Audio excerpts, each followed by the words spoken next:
Hello scrapers, want to know what your customers really think on TripAdvisor? In this tutorial, I'll show you how to extract reviews on TripAdvisor using Outscraper TripAdvisor Review Scraper. So let's dive right in. Head over to Outscraper and log into your account. To access this service, just click on Services and search on TripAdvisor Review Scraper. TripAdvisor Review Scraper returns reviews from a URL from TripAdvisor. Next, copy and paste the URL from the TripAdvisor place that you want to scrape reviews from. For this example, we will try to scrape this restaurant.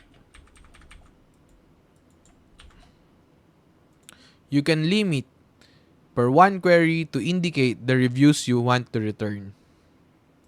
Once everything is set, click Get Data. Here you will be prompted by a window containing the information of your scrape.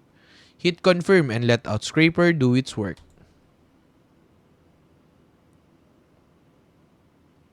Once the process is done, download your result. And now you have a list of reviews ready for your analysis.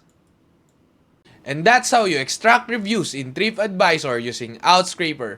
Head over to Outscraper and try our free tier. Happy scraping!